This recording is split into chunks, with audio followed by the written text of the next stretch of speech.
woods seemed alive as I sat there, gasping for breath, my legs trembling beneath me. The eerie silence pressed down on me, broken only by the faint rustle of unseen creatures in the underbrush. The air felt heavier here, laden with an unnatural stillness, as though the forest itself held its breath in anticipation. My heart was pounding from both exertion and fear. I couldn't shake the image of Granny's twisted, monstrous face from my mind. Her voice, layered with inhuman echoes, seemed to linger in my ears, whispering things I didn't want to understand. The memory of the house, with its creaking floors and oppressive air, loomed in my thoughts. Even though I had escaped, it felt as though the house's essence had followed me, clinging to my very skin. I forced myself to stand, my legs shaky and weak. Every step I took felt as if the forest itself resisted me. The trees seemed impossibly tall, their gnarled branches stretching toward the sky like skeletal hands. The path ahead was unclear, obscured by mist that swirled around my feet. Somewhere in the distance, I thought I heard a faint hum, like the low resonance of an ancient, otherworldly choir. As I stumbled through the forest, a strange glow caught my attention. It was faint, a soft, pulsating light that seemed to beckon me forward. Despite the terror coursing through my veins, I couldn't resist its pull. My feet moved of their own accord, leading me deeper into the woods, where the trees grew thicker, their branches intertwining like the bars of a cage. The light led me to another clearing, one that felt far older than the one I had encountered earlier.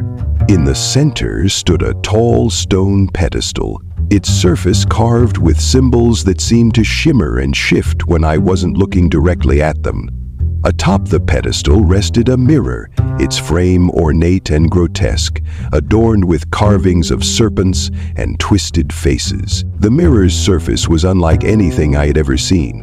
It was not glass, but a dark, rippling substance that seemed alive, its depths swirling with shadows. As I approached, my reflection materialized on its surface, but it wasn't me. The figure staring back was older, gaunt, and hollow-eyed, with a twisted smile that sent shivers down my spine. I tried to look away, but my gaze was locked with the reflection. The figure began to move, independent of my own actions. Its mouth opened, and a low guttural sound emerged, growing louder until it became a deafening roar. My knees buckled, and I fell to the ground, clutching my ears. Suddenly, the reflection's gaze shifted, and I felt an icy chill crawl up my spine. I turned slowly, my breath catching in my throat as I saw her. Granny. Or what was left of her. She stood at the edge of the clearing, her form translucent and shifting as if she were made of smoke. Her eyes were black voids, and her mouth twisted into an impossibly wide grin. Her voice, when she spoke, was not a voice at all, but a cacophony of whispers, each one more sinister than the last. "You cannot escape," the whispers said. "The house will always find you." I scrambled backward, my hands clawing at the ground as she began to advance.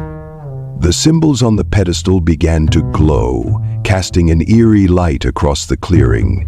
The air grew thick, and the forest seemed to close in around me, the trees leaning closer, their branches stretching toward me like grasping fingers. The mirror began to hum, its surface rippling violently. Shadows spilled out from its depths, writhing and twisting as they formed into shapes, faces, hands, and bodies, all made of pure darkness. They moved with unnatural speed, swarming toward me. In a desperate act, I grabbed a large branch from the ground and swung it at the mirror. The impact shattered the surface, sending shards of the strange, liquid-like material flying in all directions. The clearing erupted into chaos. The shadows screamed, their forms dissolving into smoke as they were pulled back into the pedestal. Granny let out a blood-curdling shriek, her form flickering and distorting. Her outstretched hands clawed at the air as she was drawn toward the shattered mirror, her body twisting and contorting in unnatural ways.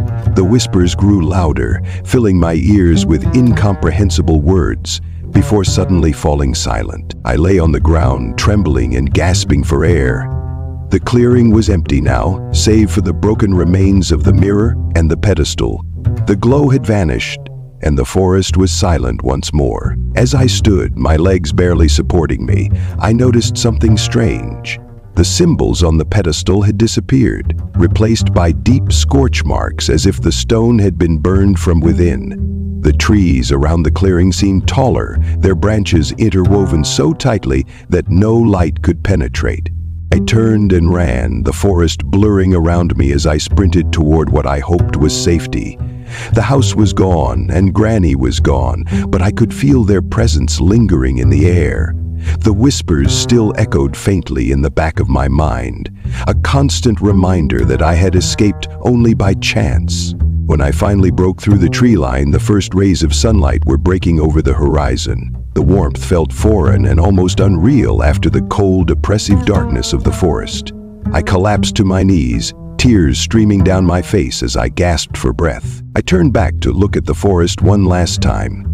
It stood silent and still, the trees casting long shadows in the early morning light.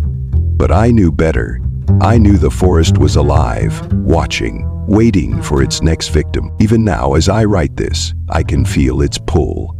The house, the mirror, the symbols, they are all part of something far older and darker than I can comprehend. I don't know why it chose me or how I managed to escape, but I know one thing for certain.